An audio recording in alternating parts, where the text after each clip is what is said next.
감리교회에서 제가 목사 안수 받을 때는 신학대학을 졸업하고 3년간 단독 목회를 해야 됩니다. 전도사로서 담임 목회를 해야만 목사 안수를 주어줍니다. 그리고 준혜원이신하고 정혜원이 되기 위해서는 석사, 대학원을 해야만.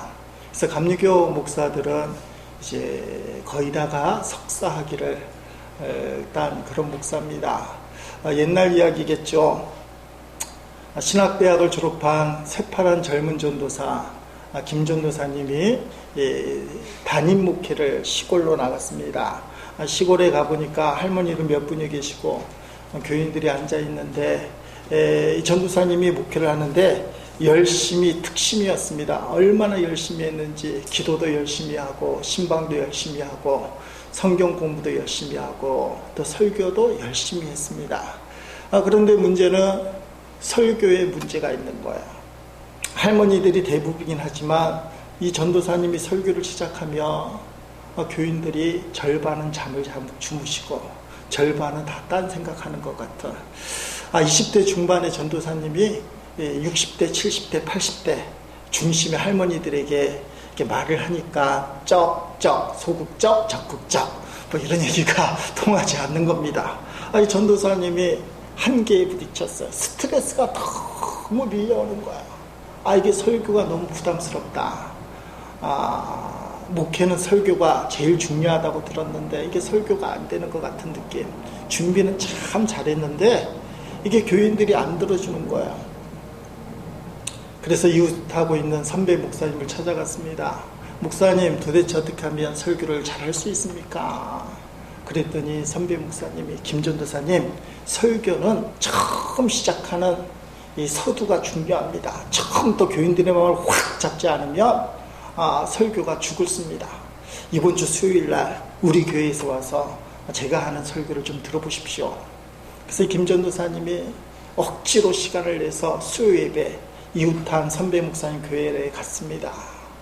선배 목사님이 예배를 인도하다가 성경 본문을 딱 읽고 서원 첫 마디를 하는데 이런 얘기를 하는 겁니다. 여러분에게 여태까지 한 번도 고백하지 않는 사실을 하나 제가 고백하겠습니다. 사실은 제가 결혼 전에 어떤 여인과 오랫동안 동거하였습니다. 그 말을 들은 교인들이 갑자기 목사님을 차가운 눈빛으로 동거를 했다니 이렇게 노려보는 거야. 근데 그 목사님이 제가 오랫동안 동거했던 여인은 바로 제 어머니입니다. 그랬더니 교인들이 웃는 거예요. 김전도사님 그걸 딱 바라보고 저거다 그 생각을 했어요. 근데 이 김전도사님은 어머니를 일찍 여였거든요. 어쨌든 한번 적용해 보려고 그대로 해보려고 주일이 되었습니다. 자기네 교회에 와서 성경 본문을 펼치고 설교를 시작하는데 목사님 생각하면서 그대로 했어요. 교우 여러분, 제가 지금까지 여러분에게 고백하지 않는 중요한 사실이 하나 있는데 그거 먼저 고백하고 설교를 시작하겠습니다. 제가 결혼 전에 오랫동안 동거했던 여인이 있었습니다. 그랬더니 할머니들 눈이 커지는 거예요. 잠자던 할머니도 눈을 번쩍 뜨고 어쩌던 새파란 전도사가 결혼 전에 동거를 했다니. 모든 교인들이 전도사님을 집중해서 바라보니까 전도사님이 평생 최초로 온 교인이 자기를 노려보는 시선 앞에서 평정심을 잃어버리고 말았어요. 그 다음에 무슨 말을 해야 될지를 생각이 안 나는 거예요. 그래서 헤맵니다. 저하고 오랫동안 동거했던 여인은 저 하고 있으니까 교인들의 마음속에 한 마음이 되는 겁니다. 아이고, 저 전도사님이 결혼하기 전에 동거를 했다는데 얼마나 많은 여인하고 동거를 했으면 도대체 이름도 생각나지 않고 저렇게 헤맬까. 결국은 이 김전도사님이 그날 설교를 죽을 쓰고 그거 이제 수습하느라고 고생을 꽤나 했다는 우스개 이야기입니다. 김전도사님 하니까 또 저라고 생각하는 분들이 있을지 모르는데 믿거나 말거나 그런 내용이죠. 여러분, 남의 옷은 남의 옷인 거죠. 남의 옷이다. 남의 옷을 내 옷처럼 입으려고 하면 안 되는 겁니다. 우리가 사러 갔다가 옷 구경을 하게 되는데, 물건 사러 갔다가 옷 구경을 하게 되는데 값도 싸고 이쁘기도 하고 꼭 입고 싶은 눈에 확 들어오는 옷이 있는데 수치가 작아요. 살까요, 안 살까요? 여러분들은 살까요일 거야, 아마. 살까요. 내가 살을 빼서라도 저 옷을 입고 말지. 근데 그렇게 사는 옷은 거의 입지 못해요. 그것은 내 옷이 아니라는 거예요. 성경에도 보니까 꼬마 다윗이 골리앗과 싸우려고 할 때 사울왕이 이 꼬마 다윗을 이뻐했어요. 자기조차도 하나님을 믿는 왕이지만 골리앗에게 감히 덤벼들지 못하는데 이 꼬마 애가 골리앗하고 싸우겠다고 하니까 너무 이뻐서 다윗을 불러다가 자기 군복을 입힙니다. 노투구를 머리에 씌웁니다. 그리고는 갑옷을 그 위에 입혀주는데 이 꼬마가 왕의 의리번쩍한 투구나 갑옷을 입었는데 이게 안 맞는 거예요. 그거 입고 싸우고 갔다가 움직이지도 못하는 거예요. 성경에 보니까 그것을 다 털어버리고 원래 입었던 목동옷, 그 목동옷을 갖고 물맷돌을 들고 골리앗하고 싸웠다. 그렇게 말씀하고 있습니다. 여러분, 오늘 우리가 받아야 될 것은 내게 주시는 하나님의 말씀. 하나님은 나에게 어떤 말씀을 주시나? 저는 설교를 하면서 우리 교회에 주시는 하나님의 말씀, 그것을 우리가 받아야 되겠다. 이렇게 설교할 때 그 마음으로 하나님 앞에 묻습니다. 하나님, 우리 교회에 필요한 말씀, 합당한 말씀을 주옵소서. 지난 주간에 고민을 하다가 예수님이 저에게 이런 말씀을 하는 것 같아요. 너는 나를 사랑하느냐? 두말 없이 네. 그리고 요한복음 21장에서 아주 훈련이 되어 있잖아요.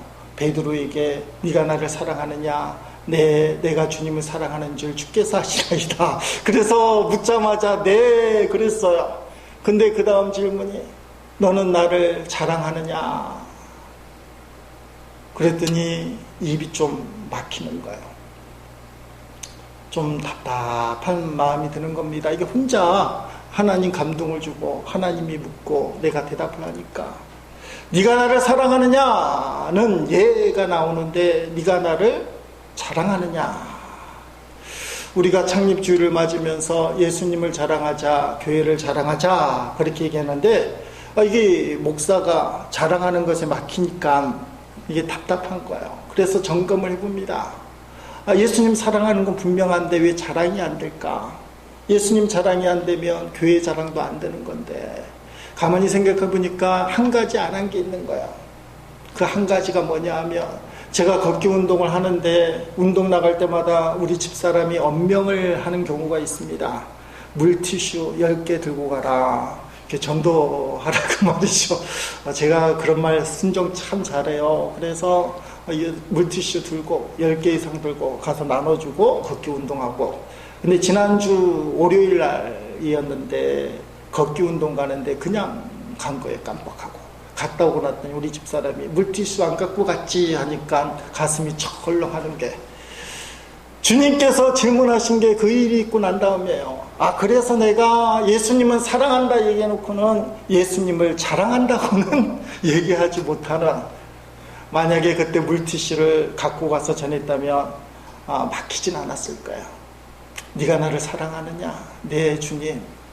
네가 나를 자랑하느냐? 네, 제가 주님을 자랑합니다. 여러분, 교회 자랑 쉽지 않죠. 그럼에도 불구하고 우리가 교회를 자랑해야 되는 이유는 예수님이 핏값 주고 세우신 교회이기 때문에. 상처 있고 환경이 안 좋고 때로는 아프다 할지라도 교회는 예수님이 핏값 주고 세우신 교회이기 때문에. 여러분, 우리 교회 창립주일이 하나님의 은혜라고 생각합니다. 7월 첫 번째 주일, 놀라운 은혜라고 생각합니다. 6달 신년 감사예배 드리고 열심히 살다가 6월달쯤 되니까 많이 해이해지고 힘들고 어렵고 낙심되고 절망될 때 다시 7월달 맞으면서 새롭게 시작하는 거예요. 교회 안에서 기뻐하고 교회 안에서 즐거워하며 행복하기를 원한다. 하나님의 섭리가 있는 것 같아요. 오늘 우리 모두가 예수님을 정말 사랑하고 교회를 사랑하는 그 일에 힘을 내시기를 주의 이름으로 축복합니다. 내 힘들다 거꾸로 하면 뭐라고 그래요? 다들 힘내. 한번 해봅니다. 내 힘들다. 거꾸로 하면 다들 힘내. 이렇게 창립주일 맞으면서 다들 힘내야 된다는 것이죠. 여러분, 자랑하기 위해서 선행돼야 될 게 뭐냐? 반드시 사랑, 애착이 있어야 돼요.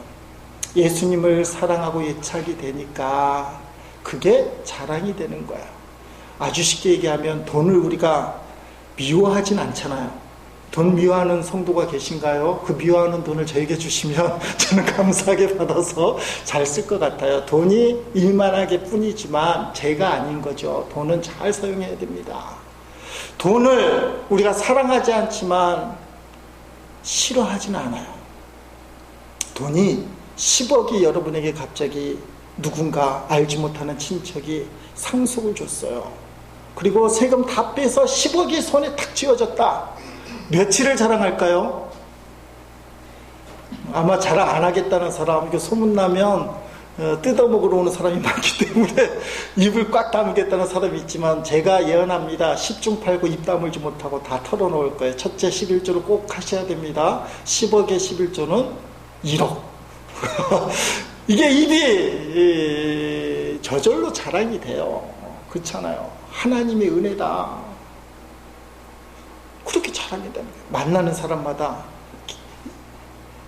입술이 귀에 걸려갖고는 확 벌리면서 내게 좋은 일이 있다. 내가 식사 한 끼 살게 하면서 그러면서 하는 말이, 야 너가 왜 식사 사냐?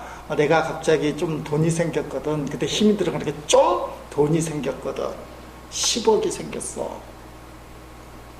이게 아마 몇 년은 갈 거예요. 몇 년. 웬만하면 몇 년이 기억날 거예요. 자랑이 되는 거예요. 좋은 일이니까. 예수님 믿는 게 자랑이 돼야 돼요. 제가 우리 교회 장로님이 안 계셔서 백계현 장로님 계시긴 하지만 장로님들이 재물이 됩니다. 실제로 있었던 일 가끔 말씀드리잖아요. 장로님들 만나서 얘기하면, 장로님은 예수 믿는 구원의 기쁨이 있습니까? 예수님을 믿고 구원받았습니까? 그러면 의외로 장로님들 중에, 네 목사님 제가 예수님 믿고 구원받았습니다. 할렐루야 감사합니다 기쁩니다 하는 사람 없어요. 첫 마디가, 목사님 제가 이래봬도 장로님이에요. 장로예요. 교회 다닌 지 40년째예요. 제가 지방에서 이런 일들을 감당한단 말이에요. 아니 그거 말고 예수 믿는 구원의 기쁨이 있습니까? 그거 다 정답을 얘기하기를 싫어하셔. 목사님들하고 얘기해도 그건 당연한 거 아닙니까? 그 당연한 것을 표현을 못해요. 참 희한해. 예수 믿는 구원의 감격이 충만하면 누가 뭐래도 날마다 자랑하는 거야. 나 예수 믿고 구원받았다. 예수 믿는 구원의 기쁨이 얼마나 큰지. 내가 세상에서 쫄딱 망하고 건강을 다 잃고 힘들어도 예수 믿는 구원의 감격이 내게 있다. 난 예수 믿고 구원받은 사람이다. 예수님에 대한 사랑, 그러면 예수님에 대한 자랑이 가요. 구원의 감격, 예수님에 대한 사랑이 없으면 예수님 자랑이 안 돼요. 신앙생활이 의무감이 됩니다. 사랑이 있어요. 사랑이 있어야 신앙생활이 무겁지 않아요. 오래전 이야기입니다. 제가 부산에서 부목사로 있을 때 교육자 수요학회를 가게 됐어요. 부부가 가게 됐습니다. 우리 큰애가 돌 좀 지난 것 같은 때인 것 같아요. 그래서 어쩔 수 없이 처가 장모님을 불러야 되잖아요. 장모님이 오셨어요. 키도 작으시고 삐짝 마르신 분인데 우리 큰애가 돌이 지났는데 덩치가 있어요. 몇 킬로는 기억이 안 나지만 장모님의 3분의 1 정도 되는 큰 애기란 말이죠. 근데 장모님이 우리 큰애를 등에 업으시는 거예요. 그리고 우리 잘 가라고 이제 바래다 주는 거죠. 계단을 내려오시는 겁니다. 사택이 계단이 좀 있는 공시였는데 누가 봐도 걱정이 되는 거예요. 조그만 분이 큰 애를 업으셨는데 얼마나 무거울까. 근데 장모님 얼굴에는 무겁다는 표정이 없어요. 왜 그렇습니까? 손주를 사랑하기 때문에. 손주를 사랑하면 손주가 더 이상 짐이 되지 않는 거야. 예수님이 수고하고 무거운 짐진 자들아 다 내게로 오라 내가 너희를 쉽게 하리라. 이 말은 뭡니까? 예수님 우리를 사랑한단 말이에요. 내가 너희의 짐을 대신 져줘도 나는 안 무겁다. 내가 너희의 짐을 대신 져줘도 아무런 문제가 안 된다. 여러분, 우리가 예수님만 바라보고 예수님만 사랑할 때에 주님 때문에 감사하고 기뻐하는 마음이 생겨날 수 있습니다. 목사도 때로는 기도생활, 예배생활이 버거울 때가 있습니다. 그때 영적으로 문제가 생길 때요. 아무리 딴 이유를 찾아도 문제가 생길 때요. 지난 주간에 제 수첩에다 딱 써놓은 것이 있는데 주님을 바라보지 못하면 반드시 죄를 짓는다. 주님을 바라보지 못하는 순간에 딴 짓을 한다는 거예요. 딴 생각을 하고 죄를 짓게 마련이다. 시편 51편을 보면 다윗 왕이 밧세바와의 간음 사건, 그리고 남편 된 우리야 장군을 청부 살해하는 사건이 나고 그 죄악을 지적하는 나단 선지자가 나타납니다. 시편 51편에 보면 표제가 이렇게 됐어요. 다윗이 인도자를 따라 부르는 노래. 다윗이 밧세바와 동침한 후 선지자 나단이 그에게 왔을 때, 다윗 왕의 유대함이 뭡니까? 왕이지만 자신의 잘못을 지적하는 나단의 그 지적을 받아들였어요. 눈물로 하나님 앞에 회개했습니다. 시편 51편 중에 필요한 내용을 한번 읽어보겠습니다. 1절과 2절. 하나님이여 주의 인자를 따라 내게 은혜를 베푸시며 주의 많은 긍휼을 따라 내 죄악을 지워주소서. 나의 죄악을 말갛게 씻기시며 나의 죄를 깨끗이 제하소서. 7절로 12절까지. 우슬초로 나를 정결하게 하소서. 내가 정하리이다. 나의 죄를 씻어주소서. 내가 눈보다 희리이다. 내게 즐겁고 기쁜 소리를 들려주시사 주께서 꺾으신 뼈들도 즐거워하게 하소서. 주의 얼굴을 내 죄에서 돌이키시고 내 모든 죄악을 지워주소서. 하나님이여 내 속에 정한 마음을 창조하시고 내 안에 정직한 영을 새롭게 하소서. 나를 주 앞에서 쫓아내지 마시며 주의 성령을 내게서 거두지 마소서. 주의 구원의 즐거움을 내게 회복시켜 주시고 자원하는 심령을 주사 나를 붙드소서. 16절 17절 말씀. 주께서는 제사를 기뻐하지 아니하시나니 그렇지 아니하면 내가 드렸을 것이라. 주는 번제를 기뻐하지 아니하시나이다. 하나님께서 구하시는 제사는 상한 심령이라. 하나님이여 상하고 통해하는 마음을 주께서 멸시하지 아니하시리이다. 아멘. 다윗 왕이 모든 걸 포기하고 회개했는데 뼈가 꺾어지도록 회개 기도를 했는데 두 가지를 놓치지 않아요. 첫째는 성령을 거두지 마옵시고 구원의 기쁨을 거두지 마옵소서. 구원의 즐거움을 내게 회복시켜 주옵소서. 신앙생활에서 이 두 가지를 붙들면 돼요. 성령이여 나를 떠나지 마옵소서. 구원의 기쁨을 뺏기지 않게 해 주옵소서.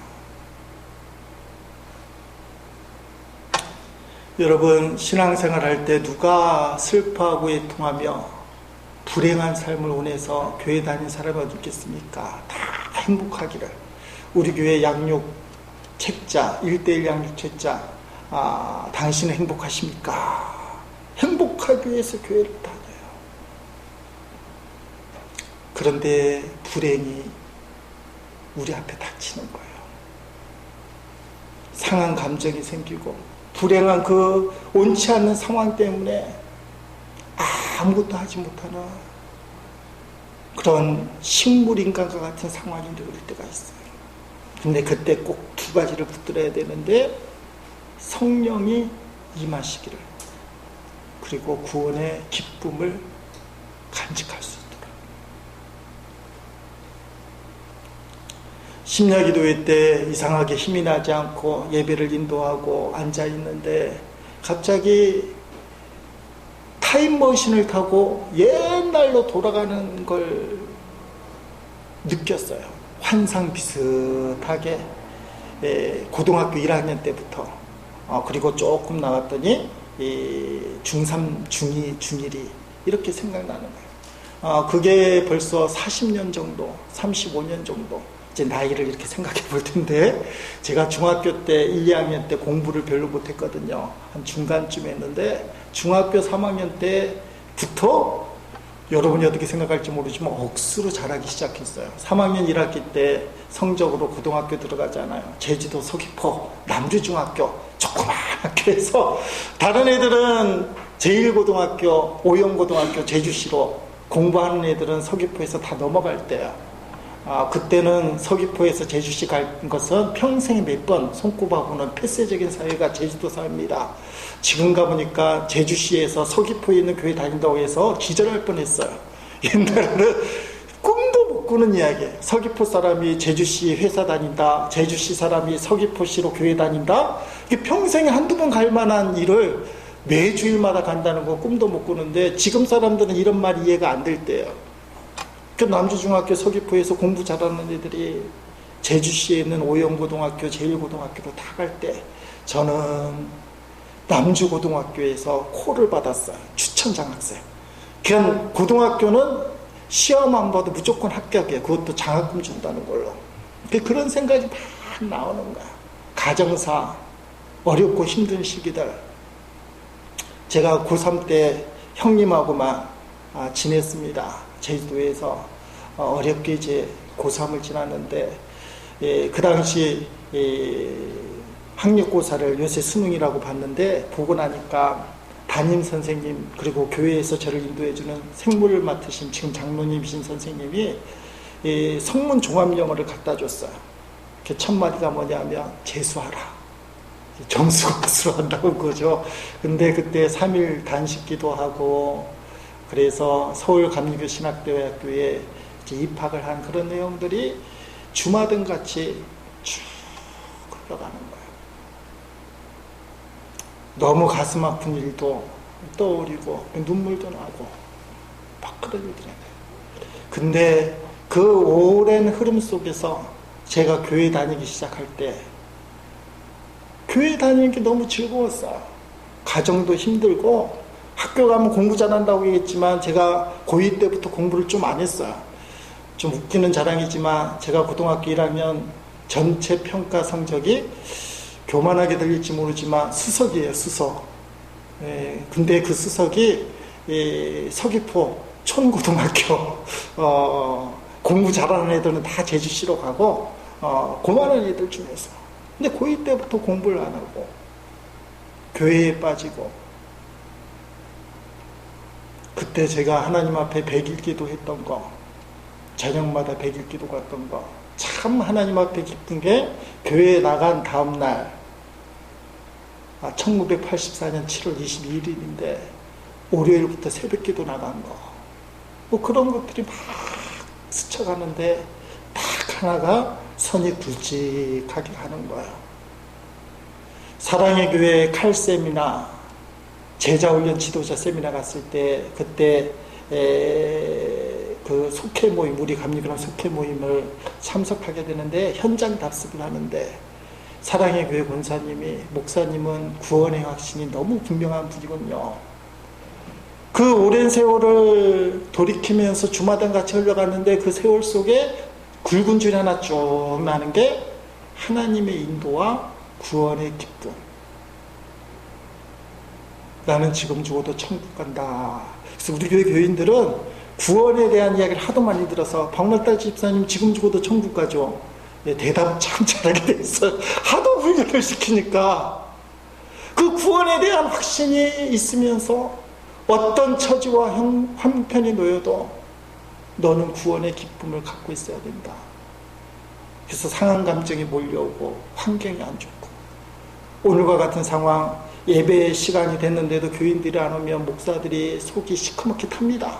그때도 찾아야 될 게 구원의 기쁨, 하나님이 함께 하신다는 그 고백. 다윗이 그것을 분명하게 알고 있었습니다.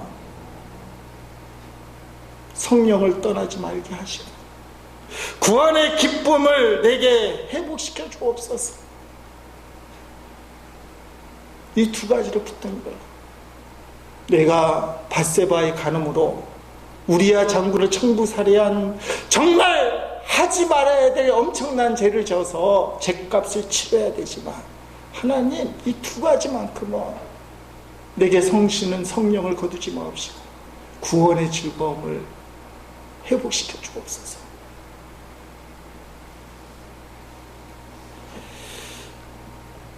여러분, 이 감격이 있으면 상한 감정을 이길 수 있어요. 견딜 수 없는 환경을 극복할 수 있어요. 나 같은 죄인을 위해서 하나님이 독생자를 이 땅에 보내주시고 결단하신 겁니다.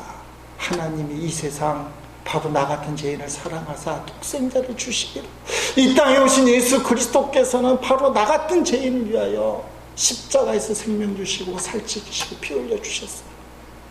성령님은 우리의 연약함을 붙들고 온전한 믿음으로 살라고, 상한 감정에 지지 말고 원치 않는 환경에서 매몰되지 말고 믿음으로 살라고 우리를 통곡하며 인도해 주셔요. 로마서 8장 26절 말씀 아닙니까? 여러분, 그래서 우리가 구원의 기쁨, 하나님의 사랑, 성령의 인도함을 받고 세상을 향해 나가라고 예배 마지막에 축도를 그렇게 하는 겁니다. 축도 내용이 뭡니까? 고린도후서 13장 13절을, 이게 축도네. 주 예수 그리스도의 은혜와 하나님의 사랑과 성령의 교통하심이 너희 무리와 함께 있을지어다. 아멘. 여러분, 장로교 목사님들, 특히 고신 합동 측은 이걸 그대로 있을지어다 이렇게 하고, 이게 법이 없어요. 근데 감리교 목사님이나 기장 목사님들은 있기를 축원하옵나이다 그렇게 얘기해요. 장로교 목사님들은 하나님을 대리하는, 하나님의 입장에서 있을지어다 이렇게 얘기하고, 감리교 목사님 우리가 대리인이지 하나님은 아니지 않느냐, 그래서 성부 성자 성령의 이름으로 간절히 축원하옵나이다. 이건 신앙 고백에 따라 달라지는 거예요. 법이 없어요. 그런데 목사님들마다 특히 고신인 합동측 목사님은 있을지어다, 감리교 목사님들은 대체적으로 간절히 축원하옵나이다. 왜요? 비록 마음이 상하고 감정이 상하고 환경이 좋지 못해도 너희가 예배를 드렸으니 하나님의 그 사랑, 예수님의 그 십자가의 은혜, 성령의 교통으로 인한 역사, 그거 다 붙들고 험한 세상을 나가라, 소망을 갖고 나가라, 그렇게 말씀하시는 겁니다. 너에게는 하나님이 함께한다. 너의 인생이 어렵고 힘든다 할지라도 너는 구원받은 자다. 구원의 감격을 회복하라. 그런 각도에서 오늘 느헤미야를 보게 되면 이 구원의 감격을 회복한 성도들의 모습이 나옵니다. 70년 동안 무너진 예루살렘 성벽을 느헤미야가 총독으로 와서 52일 만에 성벽을 재건했어요. 그게 느헤미야 6장 15절에 나옵니다. 성벽 쌓는 일을 마치다. 마침내 예루살렘의 성벽 쌓는 일을 마쳤습니다. 그때는 엘루엘 25일이었습니다. 성벽을 다 쌓는데 며칠이 걸렸다고요? 52일이 걸렸습니다. 아멘, 할렐루야. 너무나 가슴이 벅차고 좋은 일이에요. 그러나 그 반면에는 너무나 부끄러운 수치예요. 70년 동안 무너진 이 성벽을 어느 누구도 제대로 쌓으려고 하지 않았어요.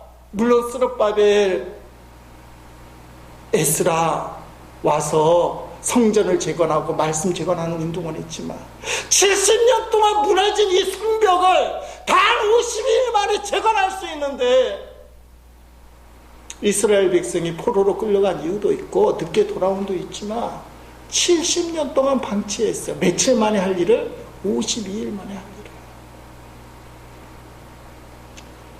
엄청나게 빠른 시일 내에 하나님의 은혜 가운데 마음을 합하여 하나 되어서 성벽을 재건한 게 맞아요. 52일 만에 할 수 없는 일을 했어요.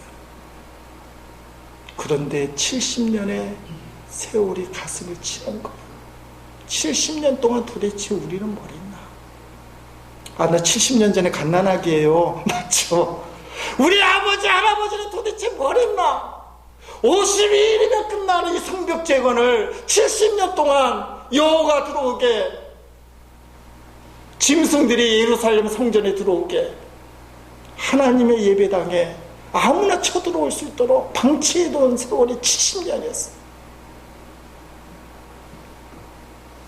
52일 만에 성벽을 재건한 놀라운 기쁨도 있었지만 그 뒷면에는 말할 수 없는 안타까움과 탄식. 도대체 우리는 뭐 했나? 아니, 자기 빠져나갈 구멍은 있잖아요. 나는 포로에 끌려가 있었다. 느헤미야부터. 근데 우리 조상들은 뭐 했나? 우리 공동체는 도대체 뭘 했나? 그래서 이어지는 말씀의 8장에 보니까 이스라엘 백성들이 이제 성벽을 재건한 말씀을 듣습니다. 9장에 오니까 백성이 모여서 자신들의 죄를 회개하고 조상들의 죄를 하나님 앞에 회개하고, 그리고 말씀대로 살겠다고 결단을 합니다. 그리고 말로만 할 게 아니다. 그 안타까움을 기록으로 남기기로 해요. 느헤미야 9장 마지막 말씀입니다. 느헤미야 9장 마지막 말씀이 9장 38절인데, 백성의 약속, 이 모든 일을 생각하며 우리는 확고한 약속을 하고 그것을 글로 적었으며, 우리 지도자들과 레위 사람들과 제사장들이 그 위에 자기가 직접 서명했습니다. 아멘. 그리고 10장에서는 그 서명한 사람들의 이름이 나옵니다. 느헤미야 총독부터 쭉 이름이 나와요. 말로만 하나님 잘못했습니다, 이런 일을 하겠습니다 결단한 것이 아니라 이름을 서명을 했어요. 27절까지 서명한 지도자들 이름이 쭉 나오고, 서명을 하고 나니까 하나님 앞에 새로운 결단을 하기 시작해요. 28절, 10장 28절부터는 또 다른 결단을 합니다. 이방 사람들과 절교하겠다. 이방 사람들과 자식들 혼인시키지 않겠다. 안식일에 성일과 곡식을 사지 않겠다. 안식일, 성일, 성수 매년 3분의 1 세기를 성전세로 드리겠다. 제사에 사용되는 나무를 바치겠다. 첫 열매와 첫 새끼와 첫 아들을 하나님께 바치겠다. 11조를 드리겠다. 그리고 10장 마지막 절 39절이 오늘 우리가 읽은 본문 말씀입니다. 11장 1절 2절까지 본문 말씀인데 다시 한번 읽어보겠습니다. 다 같이 읽어보겠습니다. 곧 이스라엘 자손과 레위 자손이 거제로 드린 곡식과 새 포도주와 기름을 가져다가 성소의 그릇들을 두는 골방, 곧 섬기는 제사장들과 문지기들과 노래하는 자들이 있는 골방에 둘 것이라. 그리하여 우리가 우리 하나님의 전을 버려두지 아니하리라. 백성의 지도자들은 예루살렘에 거주하였고, 그 남은 백성은 제비 뽑아 10분의 1은 거룩한 성 예루살렘에서 거주하게 하고, 그 10분의 9는 다른 성읍에 거주하게 하였으며, 예루살렘에 거주하기를 자원하는 모든 자를 위하여 백성들이 복을 빌었느니라. 아멘. 하나님의 전을 버려주지 않게 하여 이스라엘 백성이 처음으로 취한 행동이 예루살렘에 거하겠다. 예루살렘에서 살겠다. 왜 이것이 첫 번째 행동이었을까? 예루살렘이 비어 있었기 때문입니다. 예루살렘 성벽이 재건해야 될 당시의 상황이 느헤미야 7장 4절에 나오는데, 포로 생활을 마치고 돌아온 사람들, 성은 크고 넓었지만, 예루살렘이 성이 크고 넓었지만 거기에 사는 사람은 얼마 되지 않았습니다. 그리고 아직 집들도 지어지지 않았습니다. 아멘. 성벽이 무너져서 예루살렘에 사는 사람들이 없어요. 거기 예배당도 있고 날마다 하나님 앞에 제사를 드려야 되지만 사람들이 예루살렘 성전에 거하지 않았다는 겁니다. 하나님에 대한 사랑을 회복했을 때, 구원의 감격을 회복했을 때 이스라엘 백성이 첫 번째 취한 곳이 예루살렘의 빈 곳을 내가 채우겠다 라는 말씀이에요. 저는 이 말씀을 묵상하면서 주석 같은데 다른 목사님 설교를 많이 찾아보고 연구를 해보면 억지로 간 것처럼 얘기해요. 그래서 이 본문 말씀의 2절에 거주하기를 자원하는 모든 자를 위해 백성을 복을 빌었다. 자원하는 사람이 없었는데, 그러다 보니까 제비를 뽑아서 지도자들은 어쩔 수 없이 거주하고 그 중에 10분의 1을 뽑아서 가기를 싫어하니까 억지로 거하게 했다. 완전히 틀린 해석이라고 믿게 되었어요. 그렇지 않아요. 52일 만에 성벽을 재건했을 때, 그때 이스라엘 사람들의 마음이 얼마나 기뻤겠습니까? 성경을 보니까 온 이스라엘 백성이 적들의 위험에도 불구하고 느헤미야를 중심으로 똘똘 뭉쳐서 할 수 없는 성벽 재건을 52일 만에 마쳤을 때 그 놀라운 감격, 그래서 수문 앞에서 하나님 앞에 예배를 드리고 통곡하고 말씀 듣고 직접 사명까지 하면서 회개하고 영적으로 크게 감동을 받았을 때 모든 이스라엘 백성들이 예루살렘에 거하기를 자원했던 거예요. 너무 많은 사람들이 예루살렘에 거하기를 자원하니까 안 되겠다. 예루살렘의 성에는 지금 이 모든 사람이 거했다가 큰일 난다. 준비가 안 됐다. 화장실도 없고 수도도 없다. 10%만 가야 된다. 니네 다 갈 수가 없어. 10분의 1만 가야 돼. 그래서 제비를 뽑았다는 거예요. 가기 싫어서 억지로 보낸 거 아니라 다 가기를 원했는데 그 사람들 중에 어쩔 수 없이 10분의 1 뽑아서 2절 말씀이 그래서 박수 친 거예요. 야, 저 사람들은 축복받은 사람이다.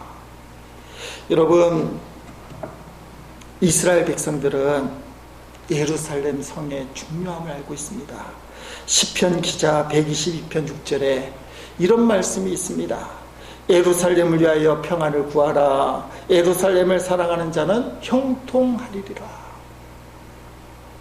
예루살렘에 거하는 자는 형통의 축복이 만다고 믿었던 거예요. 여러분, 성벽이 재건됐지만 예루살렘 현장은 사실은 잘 살 수 없는 상황이에요. 여전히 비어있고 생활이 불편한 곳이에요. 그러나 거기에 내가 불편하지만 거하게 되면 지금은 부족하지만 하나님이 채워주실 것이다.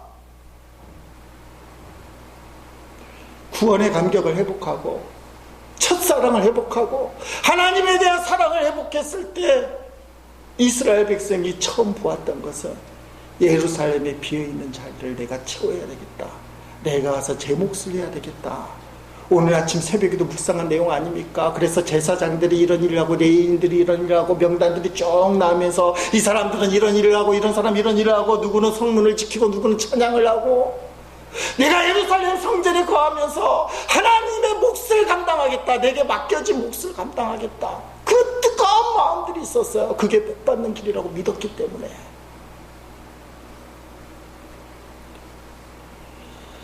사랑하는 성도 여러분, 그들의 마음속에 우리가 하나님의 전을 버려두지 않겠다. 지금은 허술하고 당장 살기는 힘들지만 내가 예루살렘의 빈자리를 채우고 아버지의 마음을 알기 때문에 이 예루살렘의 빈자리를 내가 채우고 예배드리는 기쁨, 기도하는 기쁨, 그것을 누려야 되겠다. 잘 살기 위해서 예루살렘에 가는 게 아닙니다. 신앙생활 잘하기 위해서. 여러분, 말 갖고는 안 돼요. 내가 지금 무엇을 하는가 갖고는 안 돼요. 진짜 기도하는 기쁨을 누려야 되고 진짜 예배하는 기쁨을 누려야 된다는 거예요. 어떤 사람은 그런 얘기를 합니다. 저는요 평상시에 CTS 보고요 요새는 굿TV도 나오고 그 다음에 극동방송도 듣고 예배생활, 말씀생활, 찬양생활, 간증을 얼마나 듣는지 몰라요. 근데 가끔가다 드라마 좀 보고 가끔가다 어디서 뭐 하는 거 생활 그래서 TV가 좋은 것들 많이 한다고. 근데 이 사람이 예배 시간 안 지키고 주님 앞에 나와 무릎 꿇어 기도하는 거 안 해요. 짝퉁입니다. 속는 거예요. 나는 한 번도 신앙 채널 보지 않고 극동방송 듣지 않아도 사는 게 너무 급해서 근데 예배당에 가고 싶은 간절한 마음이 있고 거기에 가서 기도만 하면 기쁘고 그래서 진짜 가서 기도하고 새벽 기도하고 예배드리고 난 그게 너무 좋다. 그게 진짜 신앙이야. 많은 기독교 학자나 목사들이 걱정을 합니다. 나홀로 신앙인들이 많이 나온다고. 그런 기사가 안 나오면 좋겠는데 국민일보도 이제 버젓이 그 기사를 내요. 인터넷 예배 드리는 사람들. 온라인 계좌로 헌금하는 사람들. 참 위험해요. 탤런트가 믿음이 좋다고 간증하는데 방송 일자가 잡혀서 그때 저는 인터넷으로 예배를 드립니다. 이게 믿음이 좋은 것처럼 너무 가슴이 아파요. 사랑하는 성도 여러분, 어렵고 힘들지만 예배당을 찾아오는 것, 그게 기쁨이에요. 이스라엘 백성은 그걸 알고 있었어요. 예루살렘 성벽을 재건하고 생활하기가 너무나 불편한 예루살렘 성 안에 내가 가겠습니다. 다들 자원하는 마음으로 몰려드니까 어쩔 수 없이 지도자들은 먼저 가고 중요하니까 제사장 레인 지도자들은 먼저 예루살렘에 가고 나머지 평민들 중에서는 너무나도 가고 싶어 하니까 제비를 뽑아서 몇 명만 보냈다고요? 10분의 1만 예루살렘에 가게 했던 이 놀라운 역사가 느헤미야 10장 11장에 나와 있는 내용이에요. 거기 가면 불편한 거 알아요. 힘든 거 알아요. 매일 번제를 드려야 되고 기도해야 되고, 근데 그게 기쁨인 거예요. 여러분, 예수님을 사랑하십니까? 나를 위해 죽으신 예수님, 구원의 감격, 이거 붙들면 상한 감정, 어려운 환경을 이길 수 있어요. 교회를 사랑하십니까? 예수님이 빚값 주고 사신 이 교회, 먼저 우리가 취할 행동은 예루살렘 빈 곳을 채우기 위하여 자원하며 저여저하며 자원하여 나섰던 이스라엘 백성처럼 교회의 피로를 채우고 빈자리를 채우는 겁니다. 사랑하는 성도 여러분, 교회 창립주의를 앞두고 우리가 기도하고 준비하고 있습니다. 우리 교회를 위하여 여러 가지로 사역하는 분들이 많이 있는 걸 압니다. 내가 이번 주간만큼은 오늘 본문에 나와 있는 이스라엘 사람들처럼 예루살렘의 빈 곳을 채우기 위하여 내가 무엇을 해야 될까? 그런 고민과 하나님의 인도함을 받는 제 일의 모든 식구들이 되기를 주님의 이름으로 간절히 축원드립니다.